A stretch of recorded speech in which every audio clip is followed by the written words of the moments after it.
Pela carinha da Suzane, ela vai falar primeiro. Vamos lá. Suzane, tudo bem? Tudo bem. Prazer em te receber. Mais uma vez, parabéns aí pelo seu trabalho. E começa a falar um pouquinho sobre você e depois sobre a tua carreira musical e como é que você chegou no OPESP. E, obviamente, aqui é uma conversa, né? Se a Ida quiser complementar e a Miriam também quiser falar alguma coisa, é um bate-papo aqui numa mesa de botequim, que é onde surgem as boas músicas. Né? Por favor, vamos lá, vamos conversar um pouquinho. Bom, então eu vou começar a falar um pouquinho sobre a minha infância e como que foi o processo de diagnóstico, essas coisas assim. Eu tive uma infância meio complicada. Eu acho que fiz meus pais passarem muitos constrangimentos, assim, né, com as minhas características.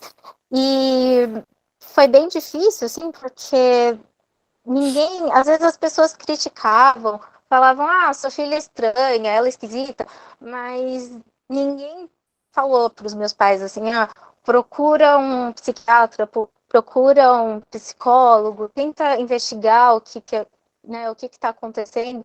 E na verdade eu só tenho uma maneira de ver o mundo de uma maneira diferente e bom, acho que é isso. Eu tenho autismo.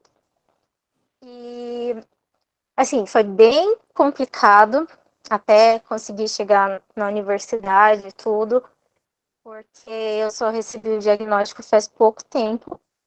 Então, e eu nasci, na época que eu nasci, não era muito comum as pessoas falarem sobre autismo. Hoje em dia é bem mais fácil, às vezes até os próprios professores nas escolas já orientam os pais, né, a procurar ajuda.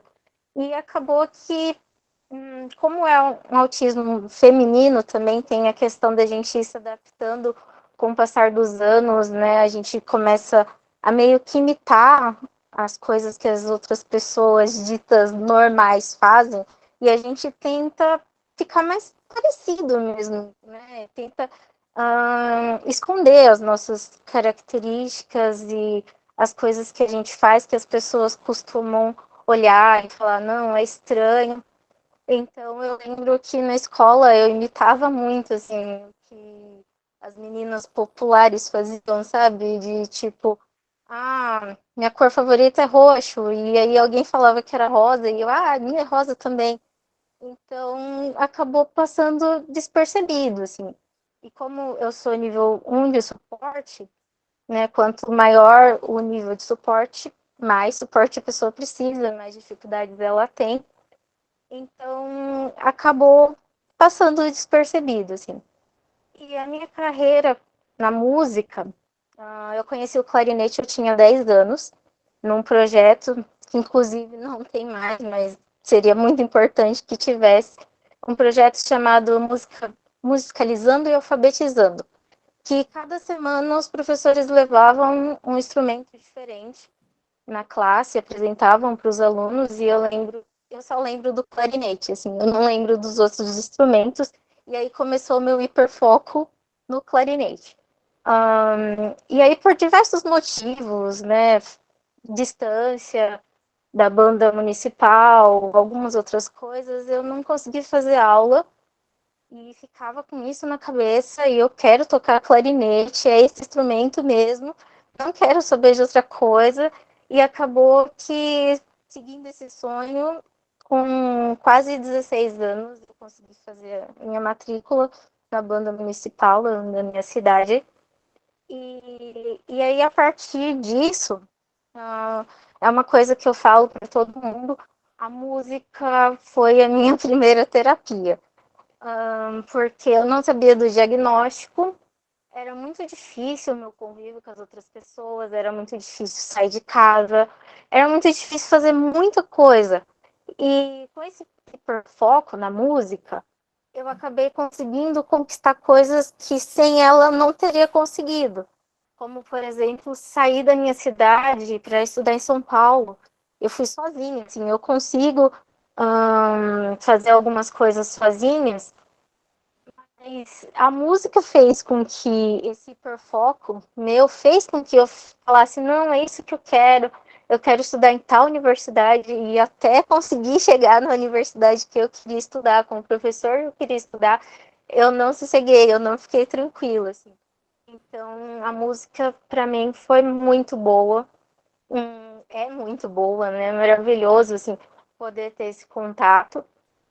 E me ajudou bastante na questão da comunicação com as pessoas e, por exemplo, ter que apresentar uma peça, às vezes até em grupos de música de câmara, ter que falar sobre essas peças, falar sobre os compositores.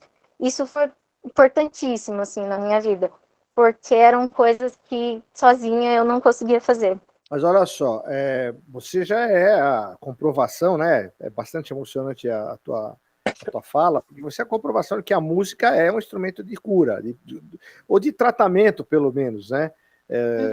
Nós até já estamos programando no futuro de fazermos um episódio sobre musicoterapia, que nós já temos a comprovação científica de que a música é tratamento para muitos males, né? Espirituais, físicos, mentais, etc. Memorial, né? Memorial, sem Memorial, dúvida. porque a música... Você estuda partitura, você estuda ritmos, então ela te obriga a exercitar. Isso aí é indiscutível. Nós tivemos um episódio aqui de autismo, foi o terceiro episódio desse canal, se vocês se interessarem.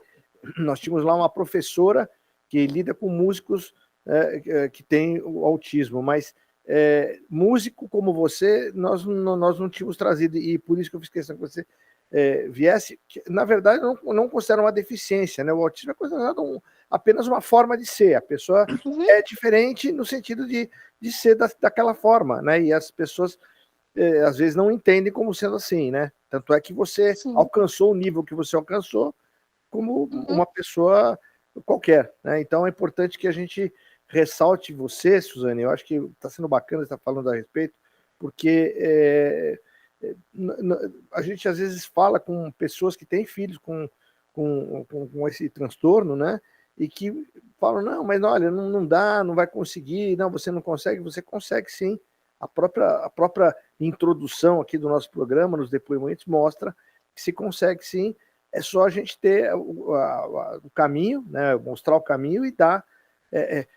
Não existe sorte, sorte é encontro da capacidade com a oportunidade, né? Eu sempre falo isso. E foi o que aconteceu, e nós achamos essa pessoa maravilhosa. Suzane agora também casou, né, Suzane?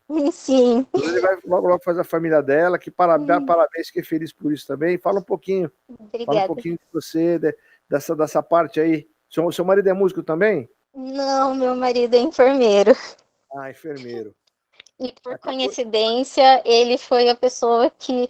Foi a primeira pessoa que falou assim, você é autista. E aí, a princípio, a gente fica, não, mas eu não sou autista, eu sou normal. E aí vem aquela coisa, né, de preconceito, de você achar que, um autista... Por exemplo, eu já ouvi algumas pessoas falando, você não tem cara de autista. Mas que cara o autista deve ter, assim? Então... Suzane, só uma coisinha, você é normal sim, tá? Não é normalidade, sim. não. É importante colocar, porque você mesmo acabou se colocando como sendo não é, tá? Isso isso a maioria das pessoas pensa, e é isso que nós estamos tentando mudar, né? Ao longo dos programas, dos episódios, fala a respeito, né, da inclusão, dos obstáculos, né, e ao longo da história nós temos vários exemplos. Eu falei aqui sobre atletas judeus que não conseguiam competir. Quer dizer, ao longo da história temos inúmeros obstáculos, inúmeros preconceitos, inúmeros dificuldades que são criadas para essas pessoas, né? E que a gente tem que ir tirando da frente essas discriminações para que se chegue ao resultado maravilhoso que é você tocando clarinete. Isso, então, já começa a utilizar isso. Você não é anormal. Sim, a princípio eu fiquei muito preocupada, assim, sobre, por exemplo, será que as pessoas vão me julgar, falar a clarinetista que tem autismo, ou qualquer coisa assim, e, tipo, ver o autismo na frente do que eu estudei tantos anos, e aí você vê na UTESP uma oportunidade, onde pessoas que são PCDs e pessoas que não têm deficiência nenhuma tocando no mesmo lugar, e no final o resultado foi incrível.